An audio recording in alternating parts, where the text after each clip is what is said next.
Meeting to order, and we already have a quorum, so that's good. It's good to see everybody here today. And Madam Secretary, if you want to, you can call the roll. Senator Girdler, Senator Howell, Senator McDaniel, Here.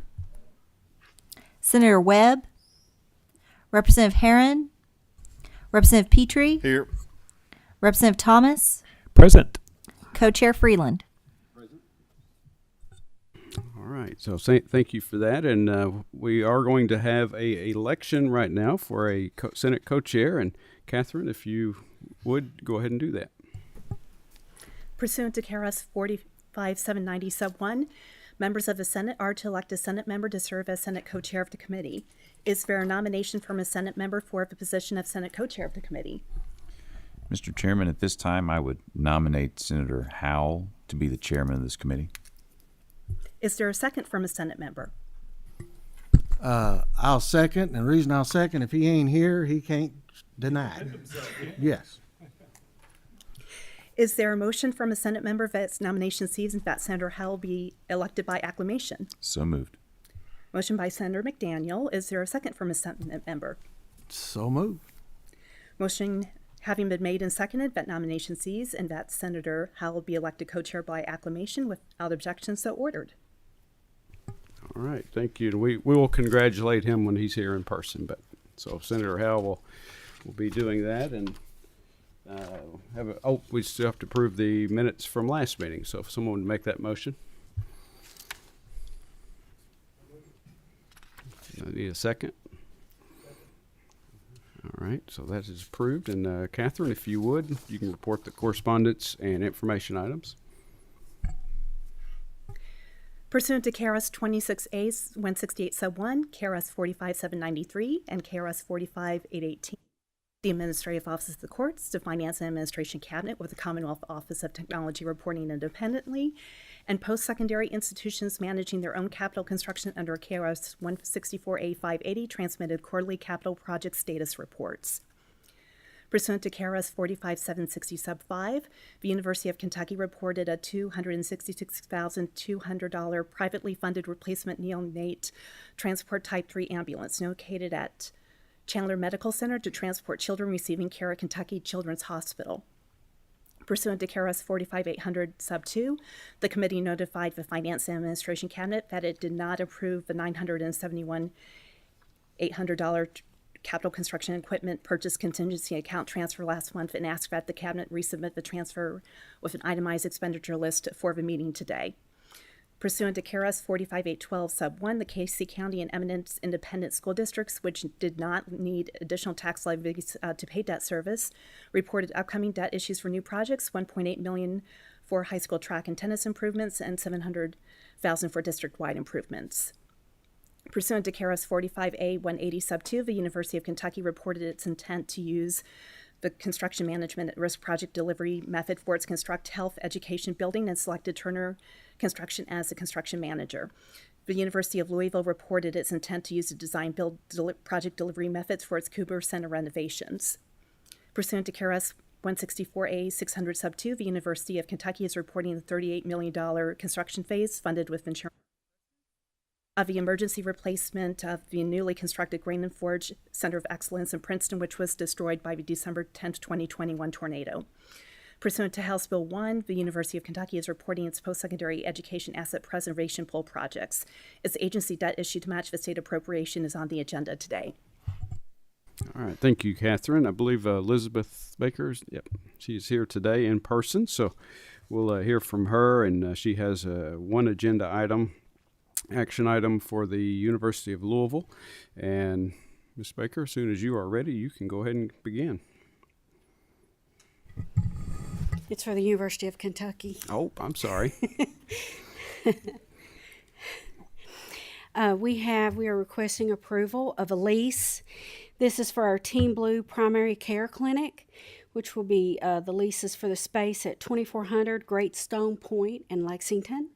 It is for 3,979 square feet at an annual cost of $118,574.20, and that includes utilities. All right, apologize for that. That's okay. Does anyone have any questions? Seeing none. All right. If we could, we'll go ahead and vote on that. If anyone seeing no questions. Yeah. Does someone make a motion? Oh, I'll make the motion. Anyone second? I'll second. Senator Girdler. Senator Howell. Senator McDaniel. Aye. Senator Webb. Representative Herron. Representative Petrie. Yes. Representative Thomas. Aye. Chair Freeland. Yes. Hey, thank you, Ms. Baker. All right, so that was approved. And next up is Ms. Thomas, and she is remotely today. And I believe the only one we have that's remote today. So everyone else is in person. So, Ms. Thomas, are you with us? Yes, sir. Thank you. All right. You've got a new project requiring action and 2 items requiring no action. So if you want to, you can go ahead and begin. Thank you. Good afternoon. My name is Janice Thomas, Deputy State Budget Director. In accordance with provisions of KRS 45750 through 45800, I'm presenting 1 action item, as you mentioned, and 2 pool allocations, and following up on a transfer from the Capital Construction Equipment Purchase account. First is the Department of Military Affairs Danville Readiness Center Interior Restoration Project in the amount of $2.5 million, funded with $1.25 million National Guard Bureau Minor Construction federal funds and $1.25 million general fund from the National Guard Modernization Pool, authorized in the budget bill, House Bill 1 of the 2022 regular session.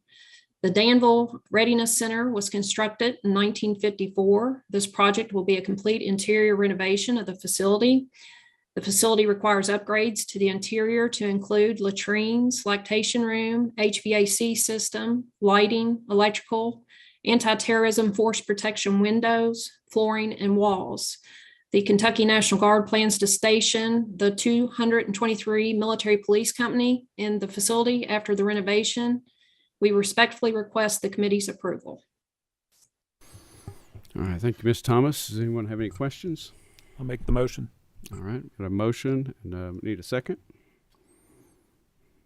All right. Seeing no other questions, or we got a motion and a second. If you would, you can call the roll. Senator Girdler. Aye. Senator Howell. Senator McDaniel. Aye. Senator Webb. Representative Herron. Representative Petrie. Yes. Representative Thomas. Aye. Chair Freeland. Yes. All right. Thank you, Ms. Thomas. And you still have 2 items that require no action. If you want to Thank you. proceed. Thank you. Next is the reporting of 2 pool projects in excess of $1 million for the Department of Education in accordance with House Bill 1, Part 2, Paragraph 4, the 22-24 Biennial Budget Act. First is the Kentucky School for the Blind Roof Project in the amount of $1,760,000 funded from the 2022 bond-funded State Schools Roof and Replacement Pool. This project will make roof repairs to buildings on the Kentucky School for the Blind campus. The buildings include Evans Hall, a dormitory housing students and staff, Gregory Rise, a student activity center, and Langham Gymnasium. The Kentucky School for the Blind is located in Louisville. The second project is the School for the Deaf Roof Project in the amount of $1,979,220, funded with the 22-24 State Schools Roof Repair Replacement Pool General Fund account. The project will make roof repairs to buildings on the Kentucky School for the Deaf campus. The buildings include Thomas Hall Gymnasium, Grove Cafeteria, and Kerr Hall, which houses middle and high school classrooms. KSD is located in Danville. Both schools are state-operated facilities operated by the Kentucky Department of Education, and most of the buildings are between 30 and 50 years old. All right. Thank you, Ms. Thomas. There's no action needed, but if anyone has any questions or comments. You still have one more? Okay. I'm sorry. You go right ahead. You still have one more, the capital construction. Yes. Last is the Capital Construction and Equipment Purchase Contingency Fund allocation pursuant to KRS 45770, subsection 4. The Secretary of the Finance and Administration Cabinet approved an allocation in the amount of $971,800 from the Capital Construction and Equipment Purchase Contingency Fund to the Finance Cabinet for costs associated with the move of the Finance and Administration Cabinet and the Office of State Budget Director from the Capitol Annex to the Transportation Cabinet Office Building at the direction of the General Assembly. The June reporting met the criteria for KRS 45770, subsection 3C.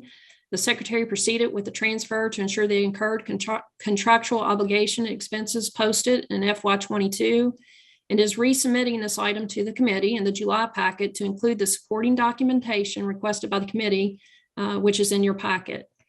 It includes both expenses already incurred and contractual obligations, costs associated with the move, including moving supplies, moving services provided by correctional industries, technology costs for purchasing and installing audio-visual equipment, and reconfiguration of existing space on the 5th floor. That concludes my presentation. Okay. Now, does anyone have any questions? Ms. Thomas? Just a brief comment, Mr. Chairman. Yes, sir. Go right ahead. Janice, first of all, forgive me. How much money sits in that capital construction equipment purchasing contingency fund? As you're aware, in the recently enacted budget that you all passed, you appropriated an allocation of $15 million each year. We had gotten to the point at the end of the year in June, early June, there was only like $283,000 in the account. So with the new appropriation, the current balance sits right around $15.2 million right now. And that 971.8 has already gone through the account and back to finance. So the 15.2 is what the current balance is today. Gotcha. Okay. And I just would be remiss to not note that this was a project specifically requested that we felt the executive branch could specifically absorb. And clearly they found another fund to pull this from. It's not Janice's decision to make, but the one who gets sent to the committee to report on it. So I'll just make it an observation. Thank you, Mr. Chairman. Thank you. Thank you, Ms. Thomas. Thank you. All right. Sandy is here. She's here in person. I just saw Sandy in the small business meeting, so it's good to see you again. And Sandy is here to present item number 7A. It's a loan for utilities, 964 Cleaner Water Program grants. And Representative Girdler asked if you could do each one of those individually today instead of rolling them into one vote. No, I'm teasing. No, if we can, we'll have a motion and a second to roll those into one vote. All right. If no one objects, Ms. Williams, you may begin. Thank you, Chairman Freeland and members of the committee. I'm Sandy Williams, Executive Director with the Kentucky Infrastructure Authority.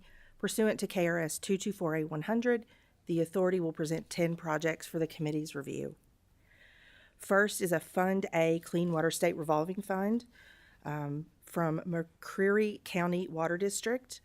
They have requested a loan increase in the amount of $324,450 for the sanitary sewer collection system expansion project.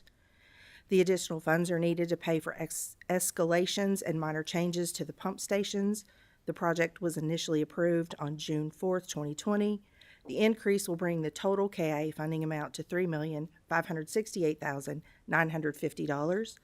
The original terms and conditions will remain the same. This will be a 30-year loan with a 0.5% interest rate. The loan was approved at the July 7th KA board meeting. Next is a Fund A loan for Farmdale Sanitation District. They're seeking a loan increase of $30,000 for the Farmdale Sanitation District Rehabilitation Project. The increase is due to higher bids than budgeted and will help fully fund contingencies. This project was initially approved on February 4th, 2021. The increase will bring the total KA funding amount to $330,000. The original terms and conditions will remain the same. This will be a 20-year loan with a 1% interest rate, and the loan was approved at the July 7th KA board meeting. For the next up, Fund B, Infrastructure Revolving Fund, Western Pulaski County Water District is seeking a Fund B loan in the amount of $4.5 million for the Bourbon Water Storage Tank Replacement Project. The project will replace an existing 300,000-gallon elevated storage tank with a new 1 million-gallon elevated composite water storage tank, and an additional 600 linear feet of 12-inch water main will be installed. This will be a 20-year loan with a 1% interest rate, and the loan was approved at the July 7th KIA board meeting. For the Braunston Water Association Fund B request, they're seeking an amount of $2,743,000 for the 2022 Water System Improvements and Replacement Project. This project will rehabilitate an existing 100,000-gallon elevated water storage tank, install 1,900 radio read meters, and reduce excessive water loss by replacing more than 47,000 linear feet of various sized water lines. This will be a 20-year loan with a 0.25% interest rate and was approved at the July 7th KIA board meeting. Looking at our fund, we've covered all of our funds, I believe, at this board meeting. We were busy this past month. So our Fund C Governmental Agencies Revolving Fund, the City of Somerset, they have a loan request in the amount of $2,500,120 for their water treatment plant membrane filtration replacement project. This project will replace the full water treatment plant membrane filtration treatment system. And because the estimated useful life of this project is 10 years, so this is a little bit different. It will be a 10-year loan with a 2% interest rate, and the loan was approved at the July 7th KIA board meeting.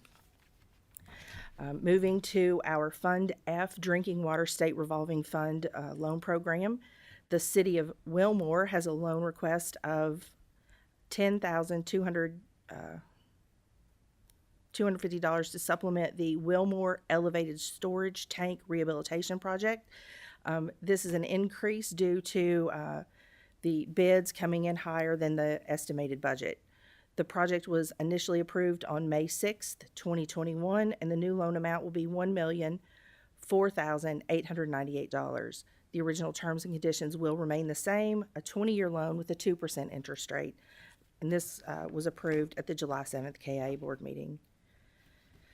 The City of Paris has a Fund F loan request in the amount of $3,275,000 for the Paris Water System Improvements Project.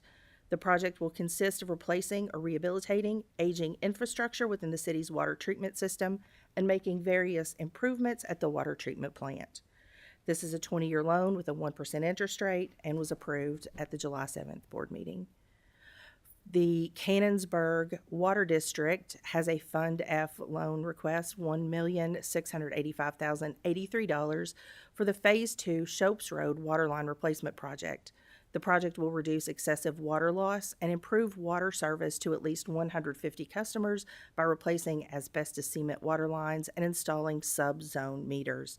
This will be a 20-year loan with a 2% interest rate, and the board was really busy on July 7th as this loan was also approved on that date.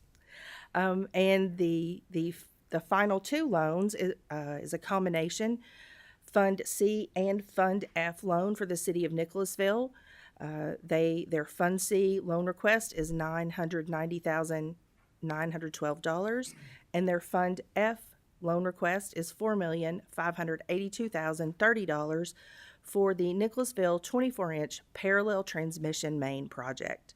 This project will increase pumping capacity from 7 MGD to 15 MGD with the construction of about 22 linear feet of ductile iron transmission line from the water treatment plant to the city. Both loans will have a 20-year term. The Fund C loan carries a 2.5% interest rate, and the Fund F loan carries a 2% interest rate. The loan request is being split between the two loan funds because estimated project costs exceeded the Fund F invited loan amount. So the city had asked to increase their Fund F loan, and KIA had already obligated all of the funds that were available in Fund F, and the city agreed to borrow any necessary remaining funds out of Fund C. And again, July 7th was the board approval date. All right. Does anyone have any questions? Or you still have the cleaner water? You still have the cleaner water? Okay, go ahead. Yes, thank you. Today we have 64 cleaner water program grants, 19 for sewer projects, 45 for water projects. 40 of those are new that the committee has not yet seen. 5 were reallocation requests that had previously been presented to the committee, and the utilities requested to use the funding for a different project. And Senator Howell, in addition to his newly received appointment, has 6 projects on the list for cleaner water. And Representative Thomas, I believe 2 of those projects are in your district, and Representative Petrie, I believe 2 of those projects are in your district. All right. Does anyone have any questions? Chairman? I want to clarify something. Western Pulaski County Water District, Yes. you said bourbon tank. I want to make sure that they realize this ain't the bourbon tank with bourbon. That is Bourbon Road tank. Thank you for clarifying. Horse Soldier is building out there. The Horse Soldier Bourbon are building real close to this. So I want to make sure that this ain't the bourbon tank. Yes, sir. It's definitely for water. All right. Thanks for that clarification. Thank you, Mr. Chairman. Just a process, easy context question. July 7th, the board meeting was busy. Yes, sir. So does that bear any relationship to the new fiscal year beginning in July 1, or is it just happenstance? Just happenstance. Okay, just what I need to know. Thank you. Thank you. All right. Any other questions? That was a busy meeting for sure. All right. If no one has any further questions, need a motion and a second. All right. Got a motion and a second. All right, Madam Secretary. Senator Girdler. Aye. Senator Howell. Senator McDaniel. Senator Webb. Aye. Representative Herron. Representative Petrie. Yes. Representative Thomas. Aye. Chair Freeland. Yes. All right. Thank you, Sandy. Thank you. All right. I believe Katie Smith is here as well in person, and Katie is with the Cabinet for Economic Development, is here to present agenda item number 7B. It's 2 EDF grants requiring action. And if we can, we'll go ahead and make a motion in a second to roll these into one vote. If someone would make that motion. All right. Motion and a second. All right, Ms. Smith, you may begin. Thank you. Good afternoon. I'm Katie Smith. I'm the Deputy Secretary and the Commissioner at the Cabinet for Economic Development. And today, the first project we have is another one of our pilot product development initiative program projects. So today we're requesting $500,000 to make a grant to the City of Berea on behalf of the Berea Industrial Development Authority.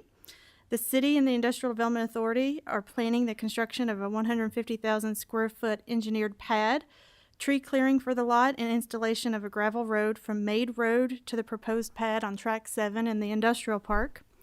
This project, as I mentioned, was identified as having future economic development potential by an independent site selection consultant. Under the terms of our grant agreement, funds will be dispersed on a reimbursement basis after supporting documentation is received. This project was recommended by Secretary Noel and concurred by Secretary Johnson, and received approval at the Kentucky Economic Development Finance Authority meeting on June 30th and the State Property and Buildings Commission meeting on July 19th. And our next project, I should possibly let Representative Petrie introduce. This project is requesting approval to use $1 million of EDF funds to make a grant to the Todd County Fiscal Court on behalf of Novelis Corporation. Novelis is the leading producer of flat-rolled aluminum products and the world's largest recycler of aluminum, as well as the world's largest supplier of aluminum sheet to the automotive industry. The company is considering the construction of a large sheet ingot casting, shredding, and recycling center to serve the automotive market with an estimated investment of over $360 million. And our proposed grant funds will be used to offset the costs associated with the project. As consideration for the grant, the company will be required to create 138 new full-time jobs, paying an average hourly wage of $38, including benefits, at each of the 4 compliance periods. Disbursement of the grant funds will only occur after each annual compliance period and adjusted for any missing of any of the performance-based requirements that we measure. This project also received the same recommendations, concurrence, and approvals as the previous project, and we respectfully request approval today. All right. Does anyone have any questions or like to make a comment?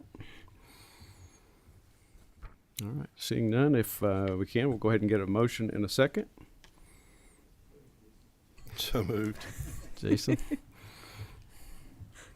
All right. Representative Thomas. All right. Madam Secretary. Senator Girdler.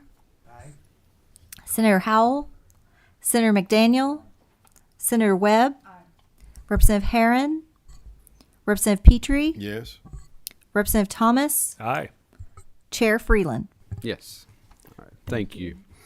All right. I see Ryan is here. Ryan Barrow with the Office of Financial Management. See what Ryan has here in store for us. He's here with 9 debt issues requiring action, 2 previous debt issues requiring no action. And so we'll need to make a motion in a second to roll those into one vote. All right. Yeah, motion in a second. All right. Mr. Barrow, you may begin, sir. Thank you very much. It's nice to anchor a long meeting. We do have quite a few submissions today, so appreciate you rolling those into one. I'd like to start off with the University of Kentucky general receipts transactions, be it competitively sold bonds. It's going to fund, as was said early in the meeting, the asset preservation pool and the facilities renewal and modernization for an estimated par amount of about $98 million. We have the financing team as well as the estimated schedule and debt service in the packet. Happy to take any questions or proceed to the next transaction. The second transaction is for Student Loan Kentucky Higher Education Student Loan Corporation. This is a transaction that is asking or for authorized up to $370 million, but what's run in the packet is what we anticipate, about $250 million. This will basically take their in-house finance rehabilitation loans, as well as give them some capacity in case there's loans in the marketplace that management deems necessary to purchase. I believe David Carlson's on the line. If there's any questions, I will remind the committee that this was basically approved a year ago, and some of the transaction was used. And this is just, we don't really have a concept of an extension, but this would be a reauthorization to put this authority in place for through the next calendar year, or excuse me, fiscal year.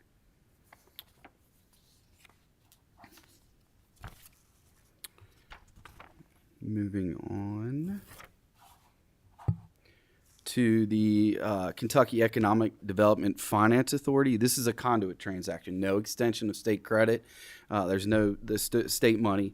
It does allow them a 501c3 to borrow with tax-exempt rates, so it makes it more favorable. For the Carmelite system, Carmel Manor, one I personally know really well from growing up in northern Kentucky. Transactions estimated not to exceed $20 million with an early August sale date. And it's a gross, as I said, no credit, but it is a gross revenue pledge of the borrower. This, unlike the next 6 that I'm going to go over, does not require private activity bond allocation. They can borrow tax-exempt rate just through the conduit through KEDFA.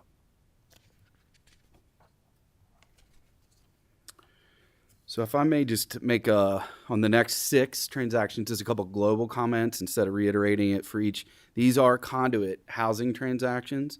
There's no extension of credit, but unlike the previous one, does require the state to allocate private activity. There's only a certain amount the IRS allows us to allocate, and these do require allocation. Student loan and housing are the 2 biggest state consumers of private activity bonds. The first that I'll cover is the crossings at South Park. This is not to exceed $22 million for 192 units located in Louisville, Kentucky. The total estimated project cost is $41 million. And again, for all of these, the development team and the financing is in the packet. The second of which is Gateway on Broadway. It's not to exceed $250 million. It is 116 units located on Broadway in Louisville, Kentucky, for a total project cost of $60 million. Moving on to the Churchill Park project. It's an amount not to exceed $31 million. It's 248 units located in Owensboro. The total project cost of $71 million. Shawnee Park is the next for consideration. Its amount not to exceed $19.37 million, 177 units located in Jefferson County, Kentucky. Total project cost of $46 million. The second to last is the pathway off Cane Run, amount not to exceed $17.5 million. It's Cane Run Road in Louisville, Kentucky, with the total project cost of $38 million. And the last Conduit housing transaction is Yorktown Senior Housing, amount not to exceed $8.5 million, with 100 units, approximately 100 units located in Louisville, Kentucky. So I believe those are the action items for consideration. Next, would you like me to go into the follow-up reports, or? Yeah, you'll go ahead and vote on it. Okay. Chairman Petrie has a question for you, Ryan. Sure. Just real quick, with these being issued, the conduits that you just mentioned, are we approaching capacity, or we have a lot of capacity left to make those allocations, or? It's a good question. I'll try to make it kind of at a high level. The IRS gives us about $110 per person. There's about 4.5 million people in Kentucky, so you can do the math. The good thing in terms of answering that for the state is the IRS lets us carry forward 3 years of allocation. So housing would tell you, hey, we can completely obligate all that authority. But I would say, they're basically working off of prior year allocations. These projects take a long time. So you could always use more, and there's actual bills filed at the federal level to expand it, particularly for multifamily housing, that there's a high need, in certain cities and in other states. But we do have that allocation. They're working off of prior years. But again, they could always use more. And there's other programs housing can use it for. But this is kind of the key program they allocate. So with roll forward, we have capacity left at this point currently. We do, and we've actually worked with, and give accolades to student loan and housing. Their business models have changed. So we worked with both entities. It used to be they split it down the middle. Housing's got a greater need, so they've been able to ask and get more, and student loan has gradually needed less just to their business model. Good, thank you, Mr. Chairman. Thank you. Any other questions for Ryan on this before we vote? All right, seeing none, if someone we'll go ahead and those have been rolled already into one vote, so if we could get a motion in a second. All right. Okay. Madam Secretary. Senator Girdler. Aye. Senator Howell. Senator McDaniel. Aye. Senator Webb. Aye. Representative Herron. Representative Petrie. Yes. Representative Thomas. Aye. Chair Freeland. Yes. All right, those debt issues were approved, Ryan. If you want to, you can continue. The next items you have, the previous debt issues, do not require any action. Thank you. The next two transactions, again, are the multifamily received private activity and are the financial responsibility of developers. The first is Oakdale Apartments, which is in Glendale Road, Lexington, Kentucky. The date of sale was the 30th of June, and the information about the financing and development teams in the packet, as well as the second for follow-up is Kearney Ridge Apartments. This is a multifamily, 252 units located in Lexington, Kentucky. The transaction sold the 28th of January, and the full financing or summary of the financing is in the packet. All right. Anyone have any questions? All right. Seeing none, Ryan still has 5 school debt district issues with SFCC participation requiring action. If we can roll those into one vote. We can get a motion in a second. All right. There's a motion and a second. All right. Seeing no one objecting, Mr. Barrow, you can begin, sir. Thank you very much. As mentioned, 5 transactions with SFCC support. We'll just kind of talk about these in summary, with about just over 4.2 million estimated in SFCC par amount. It's about 16% of the transaction. The balance, about 84% of the transaction, $22.2 million, will be local supported. There is no tax increase necessary to fund any of these transactions. These are just new money. Due to increase in interest rates, we have no refundings contemplated this time, and we expect less refundings going forward. All right, anyone have any questions on these? All right, seeing none, if we can, we've motion in a second. We'll vote on these. All right. You can call the roll. Senator Girdler. Senator Howell. Senator McDaniel. Senator Webb. Representative Herron. Representative Petrie. Yes. Representative Thomas. Chair Freeland. Yes. Thank you, Mr. Barrow. They were approved, and that will actually conclude the meeting. So I believe, we got one man. I want to apologize for being late. I said that sometimes just an hour change in a meeting for those of us who don't control our other schedules in our private lives is kind of hard. But if I missed any votes, I have reviewed the agenda and I would like to be recorded voting aye. Thank you. Hey, thank you. All right, the next meeting will be August the 24th, scheduled for 2 p.m., and I believe Senator Howe will be conducting that one. So since he's not here, we got to make him co-chair. But that's right. But if no one has anything else, we'll go ahead and adjourn.